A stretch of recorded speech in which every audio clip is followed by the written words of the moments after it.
guys, Ham Solo here, Kilo Zero, Foxtrot Yankee Romeo. I am out traveling for training, and I happen to be in Houston, Texas, which is where I filmed the last Parks on the Air activation at San Jacinto Battleground Historical Site. And what I wanted to do was give you a little video of kind of how I roll out with radio equipment when I go on these trips to, both for work and when I'm doing my parks or summits activations in other states. And so I'm going to show you kind of how I have my backpack set up, the things that I carry, and how I do when I actually pack it in order to go out into the field. And so I'll sit here and reverse the camera, and then we'll start going through how I have the backpack set up. All right, so stay tuned. All right, I took a still shot of the backpack with a standard size room key. So that's kind of giving you an idea of the amount of things that I have in that backpack. And this is just a generic, I want to say it's a Swiss Army knife type backpack. I think that even has a little Swiss Army knife symbol there on the front. I kind of like this one because it's got a heavy duty reinforced cable handle, and it has a lot of padding and it supports a lot of weight. And so that's kind of why I go for that. I usually have a couple HTs with me, one being a VHF UHF and the other one being a GMRS radio. And that's just because I've been using those sometimes on either summits, or I use it on the GMRS just to test the radio out itself and to get on the GMRS repeaters in whatever state I'm going to. And so I will show you kind of how I have those radios packed, or the parts that I pack for those radios, and I'll put those out here on the table. All right, so most of the parts for those radios I usually store in this pocket that's kind of close to the front. It's fairly deep, goes all the way down to the bottom of the bag, and that's usually where I have those radio parts in. And so the first thing I usually stuff in the top is going to be the chargers, the desktop chargers for those two. And so I usually, because I knew that I was going to be out in the neighborhood of basically almost 2 weeks, I decided to make sure that I bring my chargers for the Anytone and for the Ocean radio. And that way I have those so I can charge those radios up each day. All right, so I know that's in the bag, and it usually just sits up there in the top. And so, like when I actually go out on the activation, I don't take those with me. That's just extra weight I don't want. The radios themselves, I normally will separate the radio from the battery, and I'll put each of the pieces in these little mailing envelopes. And so they have padding on the inside. They're just a standard mailing envelope you can get from any store, 4" by 7". And that's good enough to put the front end of the radio in one little bag, and then the battery in the other bag. And I do that for each radio. And I think for the batteries, I put both of them in one bag. So one Anytone battery, one Ocean battery, and I have those in those bags, okay? The antennas, I will take the antennas out and I'll put them inside that toothbrush holder. And so if it's the regular rubber duck for the Anytone, it fits inside that toothbrush holder. If it is the 5/8 wave smiley antenna for the GMRS radio, it fits in that toothbrush holder. If it's the rubber duck original one from the Ocean radio, I will put that in the backpack, just standing up long ways right here. And so I actually have the standard rubber duck. It won't fit inside of that toothbrush holder. It's too long. And so that one I just pack separately, hopefully not trying to bend it. And I'll just put that in a separate little compartment where I slide it in the back. And so once I pull the batteries and the fronts of the radios out of here, once I pull the antennas out of the toothbrush holder, then of course I have my Anytone 878 UV2 Plus, and I have my Ocean GMRS radio And that's the KG UV9G from Better Safe Radio. And this Anytone is from BridgeCom. Okay, and so that's usually my VHF, UHF, GMRS stuff that I bring.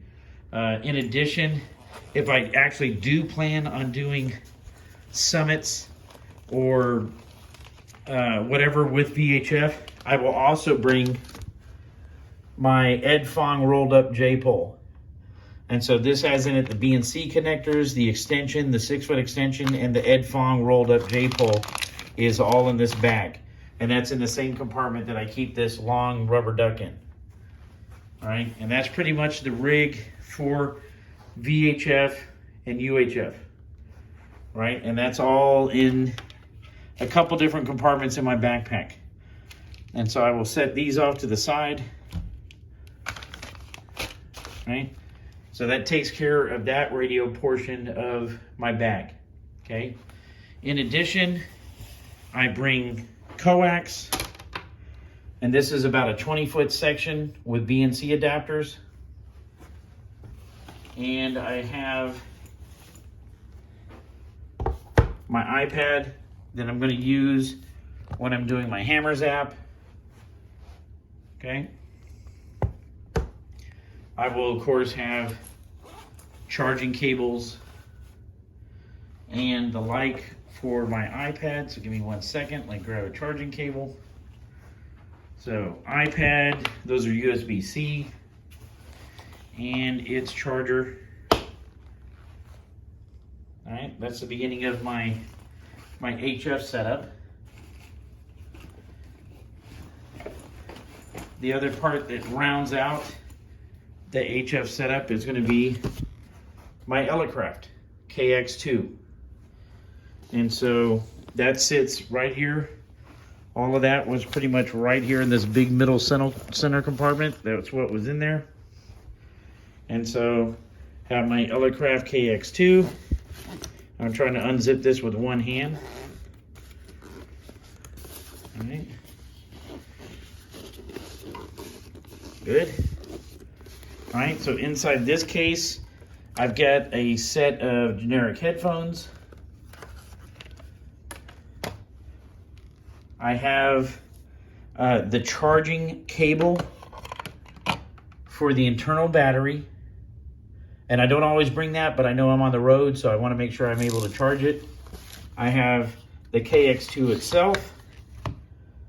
It has a 3-cell internal battery in it in the back. And so I've got to open up the case to plug that charger in to charge it. I have my mic. This is the actual power plug cord that goes to my external battery, and I just always leave it in the case, so it just happens to be with me. I've got my 33-foot counterpoise, the 13-foot counterpoise, and then in the back over here, there is two 25-foot lengths of random wire, and I can use one of those BNC post connectors, positive and negative right there, and I can actually hook 25 feet to the positive, 25 feet, sorry about that, 25 feet to the negative, and so that's an antenna, compromised of course. I have the AX1 antenna here, and it has the 40-meter extension, so it'll do 40 and 15. And then the regular portion of the AX1 will do 20 and 17. I have some miscellaneous BNC connectors and adapters and another binding post in here. I think there's also a set of just earplugs, right? And so that's kind of what's inside of this case. When I go to actually set up my AX1, I actually will bring a generic tripod that I actually think I originally bought so I could do YouTube videos and set my phone up on it. But now what I do is I actually hook in the connector that goes to the bottom of the AX1. I just screw it in the top here, and that AX1 just sits off of that. And so that's also in the bag. So right now, this is kind of the radio equipment that I have in that bag. Okay. In addition, You know, because I like to listen to videos and stuff on the flight, and I don't want to disturb people sometimes in the hotel room if I'm watching movies or something. I'll also bring a set of Bluetooth Bose headphones. All right, so that's also in my backpack. And then for this phone that I'm using, I have its charging block and its charging cable. And then I happen to be, because I'm in town working, I'm teaching. And so I also brought a standard laptop.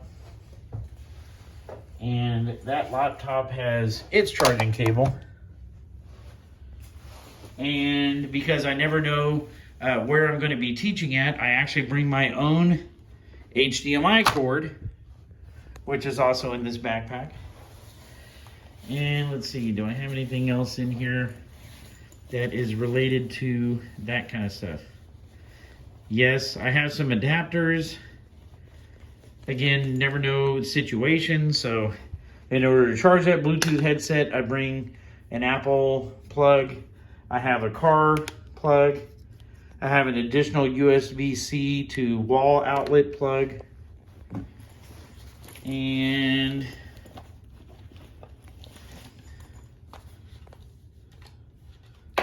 inside of some of the zipper pockets, I have several other adapters. I always go with a Wi-Fi puck, because I never know, depending on the department or the people that I'm training, whether they're going to have internet. And so I bring a Wi-Fi puck. It's got, I guess, its own charging cables and cords. And if I'm going to hook up my iPad to the TV, I've got to have the HDMI go into an adapter to go into my iPad. I got other adapter charging cables, an additional cable for that. In case they're old school, they need to go VGA. I got a VGA adapter. And then to round out some of my VHF things, sometimes I bring an extra battery for the Anytone. I put it in a soap dispenser. So there's an extra Anytone battery in the soap dispenser. And if I want to run DMR with my Anytone, I bring my jumbo spot, and so I can set up my jumbo spot and run DMR. Sometimes I have files. Hold on one second. Holding the phone with my chin. Uh-oh, hope I didn't kick off the video. And so I have flash drives, so my files. And so that is everything that I'm carrying in the bag electronics-wise. Okay, now I hear all these horror stories about TSA. And they're like, oh, they open up my radio pouch and they do this and they make me take out whatever and I have to do this. I fly into many airports. I probably take 50 or 60 flights a year. And do you know how many times I've had to pull this stuff out? Never. I have never had to take out any of this going through TSA. And so that thing about, oh, I get hassled because I bring one radio, I bring this, I bring that. Look at all this stuff that I'm bringing. And I never get pulled out of line or have them open my bag up because of this radio equipment. So that in a nutshell is what I pack when I travel out of state and or even in state. I always have this in this backpack. Now I will cut and choose some of the items. So if I know the only thing I'm going to do is a park activation with HF, I might only bring pretty much, I'm trying to focus the lens, my HF equipment. So I might only bring my Elecraft with its coax and logging software. Now, because I just like to play around a lot on the radios, when I did the San Jacinto Battleground Historic Site, I also had my GMRS and my Anytone. Now, I did not turn on the DMR while I was doing any of that activation, okay? But I did have those radios there. I did have them on. I'm listening to Simplex 146.520, 146.580. I did have my rolled up Ed Fong J pole. I didn't put it up in a tree though.